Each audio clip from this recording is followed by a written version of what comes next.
13. 레위는 큼직한 장화를 신고 오래간만에 처음으로 슈바 대신에 가벼운 라사 외투를 입고 농장을 돌아보러 나갔다. 그는 햇빛에 반사되어 눈이 아플 지경으로 빛나는 개울을 건너 얼음고사리를 밟기도 하고 질벅거리는 진창에 빠지기도 하며 걸어갔다. 봄은 계획과 예상의 계절이다. 레위는 바깥에 나서면서도 부풀어 오른 새싹 안에 갇혀있는 햇순과 가지가 장차 어디론 어떻게 뻗어나갈 것인가를 아직 알지 못하는 봄철의 나무처럼 자기가 좋아하는 농사일에서 이제 어떤 사업에 착수하게 될 것인가를 스스로 딱히 알 수 없는 것이었다. 그러나 어쨌든 그는 아주 훌륭한 계획과 예상이 자기 머릿속에 가득 차 있는 것을 느꼈다. 무엇보다도 우선 그는 가축사로 가보았다. 젖소들은 바깥우리에 내놓여 있는데 새로 돋아난 반질반질한 털을 반짝이면서 따스한 햇볕을 쬐이며 넓은 들판이 그리운 듯 울어대고 있었다. 극히 세세한 점까지 잘 알고 있는 젖소들을 한참 동안이나 홀린 듯 바라보고 섰던 레위는 목부를 불러 젖소들을 들판에 놓아주고 바깥우리에는 송아지들을 몰아내도록 분부하였다. 목부는 신바람이 나서 들로 나갈 차비를 하러 달려갔다. 축사일을 보는 아낙네들은 옷자락을 걷어붙이고 아직 햇볕에 타지 않은 해끔한 맨발로 진창 속을 철썩거리면서 지가끔 나뭇가지를 들고 봄날의 즐거움에 공연히 맹맹거리며 날뛰는 송아지떼를 쫓아다니며 바깥우리로 내어무는 것이었다. 예년에 없이 성적이 좋은 올해의 햇송아지들을 한참이나 황홀히 바라보고 나서 일찍 난 송아지들은 여느 농가에 엄지젖소만 하였고 생후 3개월밖에 안 된 빠와의 새끼는 채통이 1년 묵은 송아지 맛잡이었다. 레위는 구유를 밖에 내다가 울타리 안에서 건초를 먹이도록 일렀다. 그런데 알고 보니 겨울 동안 사용하지 않은 우리에서는 가을에 만들어 놓은 울타리가 못쓰게 된 것이었다. 레위는 곧 목수를 데리러 사람을 보내었다. 목수는 그의 지시에 따라 탈곡기를 수리하고 있을 것이었다. 그런데 기실 목수는 탈곡기를 수리하고 있는 것이 아니라 벌써 사육제 주간에 다 손질돼 있어야 할 썰애를 이제야 겨우 고치고 있다는 사실을 알게 되었다. 그것은 몹시 레윈의 부하를 돋구었다. 자기가 벌써 여러 해 동안 그런 현상을 없애려고 전력을 기울여오는 격리상의 무질서 상태가 끝없이 계속되고 있는 것이 그에게는 몹시 언짢았던 것이다. 그가 알아낸 바에 의하면 울타리는 동삼에는 필요가 없어 역축을 넣어두는 마구간으로 옮겨다 놓았던 것인데 워낙 송아지용이라 약하게 만든 탓으로 거기서 그만 마사지고 말았던 것이다.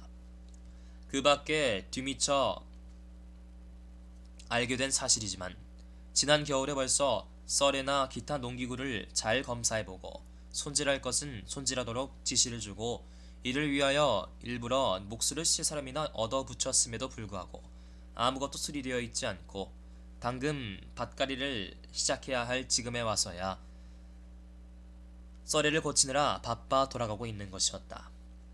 레위는 마름을 불러오라 사람을 보내었다. 그리고는 인차 자기도 뒤따라 그를 찾으러 떠났다. 마름은 이날의 우주 만물과 마찬가지로 잠옷 즐거운 얼굴로 양피선을 댄 모피 외투를 입고 버집 오래기를 구기적거리며 곡식 창고에서 나왔다. 어째 목수는 탈곡기를 수리하지 않나? 참 어제 말씀드리려고 했습니다만 저 썰애를 고쳐야겠기에 그랬습니다. 당근 밭갈이를 해야 할 게 아닙니까? 아니 겨울에는 대관절 뭘 했게? 글쎄 무슨 일로 목수를 찾으시는지요? 송아리 우리의 울타리는 어디 있어? 제자리에 가져다 놓으라고 일렀는데쇼. 참 농군 녀석들이란 막무가내라니까요. 하고 마름은 손을 내저으며 발명을 하였다. 농군들을 탓할 게 아니야. 다 마름의 불찰이지. 하고 레위는 버럭 화를 내며 핀잔을 주었다. 대관절 무엇 때문에 자넬 마름자리에 앉힌 줄 아나? 이렇게 그는 고래기를 질렀다. 그러나 인차 이래 보았댔자 아무 소용도 없다는 것을 느끼고 중도에 말을 끊고 후 한숨을 내쉬었다. 그건 그렇고 파종은 할만한가? 잠시 입을 다물었다가 이윽고 이런 말을 물었다. 뚜루낀 저편에는 내일이나 모레면 락종할 수 있을 겁니다. 크로바는 와실리아 미슈카를 보냈습지요. 한창 씨를 뿌리고 있을 거외다. 하긴 다 뿌려낼는지는 모르겠습니다만 땅도 하도 찔러놔왔어. 몇 정보나 심나? 5정보 입지요. 왜 전부 한꺼번에 심지 않고? 레위는 다시 언성을 높였다. 크로바를 20정보가 아니라 다만 6정보만 파종한다는 이 말에 레위는 한층 더 화가 났다. 크로바의 파종은 리론적으로 보나 또 자신의 경험으로 보나 될수록 일찍이 거의 나 눈 위에 뿌리다시피 해야만 결과가 좋은 것이었다. 그런데 레윈이 아무리 10번 20번 당부를 하여도 아직 그대로 되어본 적이 없었다. 일손이 자라yap지요. 저 농군 녀석들이란 막무가내와다. 셋은 나오지부터 않았죠. 또 세면이란 자도 볏집 오래기는 좀 내던지고 말하게. 네, 그렇잖아도 내버렸는데쇼. 일꾼들은 어디 있나? 5명은 꼼포트를 만들고 있습죠. 말음은 꼼포스트, 혼합비료라고 해야 할 것을 꼼포트, 과실조림이라고 말하였다. 4명은 귀미를 옮겨놓고 있습니다. 근데 참 그게 상아지를 말아야겠는데쇼, 나으리님. 이 상아지를 말아야겠는데쇼 라는 말은 곧 종공욕의 영국 귀밀이 이미 못쓰게 되었다는 뜻임을 레위는 잘 알고 있었다. 이번에도 또 자기의 분부를 실행하지 않은 것이었다. 그러기 내가 재계 때부터 일러두지 않았나. 통풍관을 세우라고. 이렇게 그는 소리를 질렀다. 염려 마십시오. 제때에 잘 처리를 합죠. 레위는 성난 듯 손을 획 내젓고는 귀밀 형편을 살펴보러 곡물 창고로 갔다가 마구간으로 다시 돌아왔다. 귀밀은 아직 채 못쓰게 되지는 않았었다. 하지만 노동자들은 그냥 아래 곡간으로 내려보내면 그만인 것을 넉가래로 일일이 퍼옮기고 있는 것이었다. 그래 고쳐 지시를 주고 나서 여기에서 노동자 두 사람을 떼내어 크로바를 파종하는 데 돌리었다. 그제야 레위는 마름에 대한 성이 어지간히 누그러졌다. 또 참말 날씨도 얼마나 좋은지 어찌나 좋은지 올해 성을 낼래야 낼 수도 없었다. 여 이그나뜨 하고 그는 팔소매를 걷어붙이고 우물가에서 마차를 씻고 있는 마차꾼에게 소리를 쳤다. 안장을 얹어주게. 어느 말을 하라십니까? 글쎄 꼴삐끄라도 탈까? 네 알겠습니다. 말에 안장을 얹는 동안 레위는 마름과 화해를 할 셈으로 눈앞에서 서성거리고 있는 그를 불러서 박두한 춘기 작업이며 격리상 여러가지 계획이며 그런 이야기를 시작하였다. 두엄을 실어내는 일은 될수록 일찌감치 시작하여 애벌 풀베기 때까지는 모두 끝내도록 할 것. 먼 끝에 있는 벌도 죄다 뿌라우로 갈아엎어서 풀을 심지 말고 휴경지로 남겨둘 것. 풀베기는 반분제로 할 것이 아니라 삭군들을 붙일 것 등등 자기 계획을 이야기하였다. 마름은 유심히 듣고 있었다. 봄에 그는 주인의 계획에 찬동을 표시하느라 적잖게 노력을 하는 듯 싶었다. 그러나 역시 그의 얼굴은 레윈에게 매우 낯익고 또 언제나 레윈의 신경에 거슬린 그 절망적인 침울한 기색을 띄우고 있었다. 그 얼굴 표정은 이렇게 말하고 있었다. 말씀이야 다 좋습죠. 하지만 일이야 될 대로 되게 마련인걸요.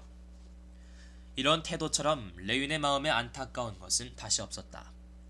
하지만 아무리 세라세 사람을 두어보아도 이런 태도는 어느 마름에게나 모두 공통적인 것이었다. 그리하여 레윈은 이제 와서는 성을 내는 일은 없어지고 다만 안타깝게 여길 뿐이었으며 무시로 자기 앞을 막아서는 이 일종의 불가항력적인 힘, 될 대로 되게 마련 주의라고 밖에 달리는 이름지어 부를 수 없는 이 힘과 싸우려는 투쟁 의욕이 점점 더 강하여짐을 느끼는 것이었다. 글쎄 제때에 다 될 수 있을는지요 나으리님 하고 마름이 입을 열었다. 대관절 못할 게 무언가? 일꾼을 꼭 한 10대사람만 얻어야 합지요. 한데 잘 오지들을 아느니 탈의외다. 오늘도 몇 오르기는 왔더랬습니다만 한여름 일거리에 70루블씩이나 내라지 않습니까? 레위는 입을 다물었다. 또다시 예의 힘이 그를 대항하여 나섰던 것이다. 자기들이 아무리 발버둥을 쳐보아야 현재의 임금으로는 37명이나 38명, 기껏해야 40명밖에 더는 노동자를 얻을 수 없다는 것을 레위는 알고 있었다. 이럭저럭 겨우 40명은 얻었는데 그 이상은 얻을 수가 없었다. 그렇지만 역시 그는 끝까지 싸우지 않을 수가 없었다. 여기서 얻을 수 없다면 수리나 체피로브가에 사람을 보내보지. 어떻게든 구해봐야 할 게 아닌가. 보내기야 보내없지만 하고 마름은 시름없이 대답하였다. 글쎄 말이란 게 온통 또 쇠약해져서 맥을 추어야 합지요. 더 살면 그만이지. 그리고 참 난 다 알고 있네. 이렇게 레위는 웃으며 말을 보태었다. 자네들은 그저 일을 될수록 적게 아무렇게나 되는 대로 하려고 들지. 하지만 올해는 자네들 마음대로 하도록 내버려두지는 않겠네. 만사를 직접 내 손으로 할 테니까. 아니, 가뜩이나 주인님은 밤잠도 변변히 잘 주무시지 못하시는 것 같았는데요. 주인님 얼굴에 화기가 도셔야 우리도 흥이 nap지요. 그래, 본나무골 넘에서 크로바를 파종하고 있다지. 어디 가보겠네. 마부가 끌고 온 자그마한 다망색 말, 꼴비끄에 올라타며 레위는 말하였다. 게을러는 건너가시지 못합니다, 나으리님. 하고 뒤미쳐 마부가 소리를 쳤다. 그래, 그런 수풀로 해서 가지. 그리고는 레위는 상큼상큼 온순한 말을 달려 마당의 진창을 지나 대문을 나서 들판으로 향하였다. 겨우내나 갇혀 있다가 처음 바깥 세상을 본 조그마한 말은 무릉댕이에 맞다들릴 때마다 푸르르 코를 불며 고삐를 낚아채었다. 레위는 가축사와 곡물 창고를 돌아다볼 때에도 기분이 유쾌하였지만 널따란 들판에 나서자 마음은 한결로 상쾌해졌다. 온순한 말이 경쾌히 달리는 대로 레위는 가벼이 몸을 흔들거리며 군데군데 눈이 채 녹지 않고 흔적을 남겨둔 숲을 속으로 지나갔다. 그는 훈훈하면서도 상쾌한 대기와 눈의 향기를 담뿍 들이쉬며 껍질 위에 이끼가 되살아나고 햇순이 부풀어 오르는 자기의 수목들을 한 그루 한 그루 즐거운 마음으로 바라보았다. 숲을 속을 벗어나자 그의 눈앞에는 탄탄한 비로도 탄자를 깔아놓은 듯 가없이 넓은 무연한 푸른 대지가 펼쳐졌다. 여기저기 무릉댕이에 잔설이 허옇게 반점을 그리고 있을 뿐 빈터나 습지 같은 것은 한 군데도 없었다. 그는 농군의 말과 망아지가 자기 발을 짓밟고 돌아가는 것을 보고도 그는 때마침 만난 농부더러 자기를 내몰라고 일러두었다. 이빠트라는 농부의 롱섞인 얼뜬 대답을 듣고도 별로 화가 나지 않았다. 그는 이빠트를 만나서 어떤가 이빠트? 부일간 파종을 해야겠지? 하고 물었더니 먼저 밥부터 갈아yap죠 나으리님 하고 그자는 대답하는 것이었다. 앞으로 말을 달려가면 갈수록 그는 점점 더 기분이 상쾌하여졌으며 경리상의 여러가지 훌륭한 계획들이 연이어 머리에 떠올랐다. 언제까지나 눈이 남아있지 않도록 모든 밭에다 좌우선의 방향에 따라 버드나무를 쭉 둘러 심어야겠다. 벌을 여러 조각으로 나누어 그중 6떼기는 퇴비를 주고 나머지 3떼기는 목초를 심은 채 예비로 남겨두어야지. 벌판의 맨 저쪽 끝에 가축사를 짓고 늪을 파고 또 땅을 걸게 하기 위해서 이동식 가축우리를 만들어야겠다. 그렇게만 한다면 밀을 300정보, 감자를 100정보, 크로바를 150정보 심을 수 있을 게고 황폐한 땅은 단 한 정보도 없어질 것이다. 이런 공상에 잠겨 파릇파릇 돋아나는 곡식을 짓밟을세라 조심스레 발뚝으로 말을 몰며 그는 일꾼들이 크로바를 뿌리고 있는 곳으로 다가갔다. 종자를 실은 수레는 두렁우에가 아니라 발 한복판에 세워놓아서 푸른잎이 돋아난 가을보리는 수레바퀴에 깔리고 말발굽에 짓밟히었다. 두 일꾼은 봄에 대통에 담은 담배를 같이 나누어 피우는 듯 밭둑에 앉아 있었다. 종자와 뒤섞어 놓은 수레 안의 흙은 골고루 바사지지를 않고 주먹만큼씩 뭉쳐서 뿌리기 시작하였다. 주먹만큼씩 뭉쳐서 덩어리가 지거나 얼어붙거나 하였다. 주인을 보자 와실리라는 일꾼은 얼핏 일어나 수레 곁으로 가고 뮤슈카는 씨를 뿌리기 시작하였다. 그것은 좋지 못한 일이었으나 워낙 레위는 일꾼들에 대하여서는 성을 내는 일이 거의 없었다. 와실리가 자기 곁에 왔을 때 레위는 그더러 말을 뚝에 가져다 대라고 일렀다.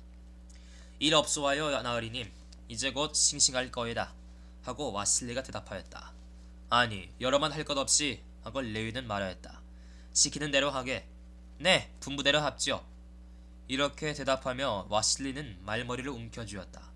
참 락종이 잘 됐습죠, 나으리님 하고 주인의 비위를 맞추며 그는 말하였다. 그저 1등 입지요. 그저 발을 옮겨놓기가 여간 힘들지 않아 그러지요. 발바닥에 한 말 근량씩이나 달고 다녀야 하니까요. 근데 종자에 섞은 흙은 왜 채로 치지 않았나? 하고 레위는 물었다. 그러게 저희들이 잘 부스러뜨립니다 하고 종자를 모아 담으면서 손으로 흙덩이를 파수며 와실리가 대꾸하였다. 기실 채로 치지 않은 흙을 종자에 섞어보낸 것은 와실리의 탓은 아니었으나 그래도 역시 레위는 언짢은 생각을 참을 수가 없었다. 자기의 언짢은 마음을 털어버리며 맞듣지 않게만 생각되는 모든 것을 다시 좋게 보이도록 하는데 효과가 있는 이미 여러 차례 경험해본 그 수단을 레위는 여기서도 써보았다. 그는 미슈가가 지늘기 한 3태기씩이나 달라붙은 두 발을 질질 끌며 걸어가는 양을 바라보고 섰더니 성큼 말에서 내려 미슈가의 손에서 종자통을 받아쥐고 손수 씨를 뿌리러 갔다. 자네 어디까지 뿌렸나? 와실리는 표적을 해둔 곳을 발로 가리켰다. 그래 레위는 일찍이 배운 대로 흙에 섞인 종자를 뿌려나가기 시작하였다. 마치 진펄 속을 헤집고 나가는 듯 발을 옮겨놓기가 힘들었다. 그리하여 레위는 한 이랑을 뿌리고는 그만 땅에 푹 떠서 일손을 멈추고 종자통을 돌려주었다. 거 주인님, 여름에 가서 이 이랑 탓을 제게다 하시지 마시고 건 나으리님이 뿌리신 거니 하고 와실리가 말하였다. 왜 다른 데만 못한가?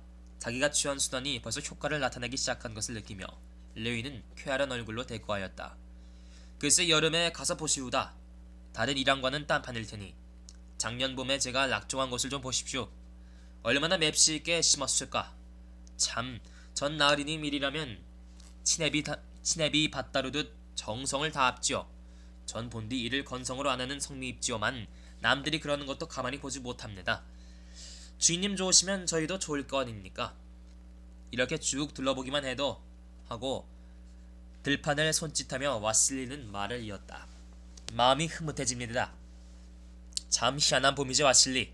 그러면요, 로인네들도 올해 같은 봄은 처음이라고들 말합니다.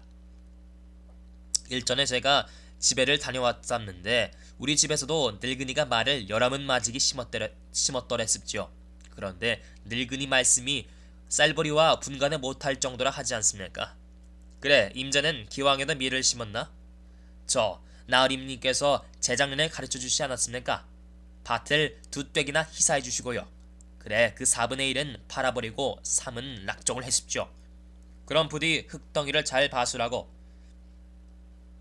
하고 말 있는 곳으로 걸어가면서 레위는 당부하였다. 그리고 미슈가도 건달을 부리지 못하게 살펴주게.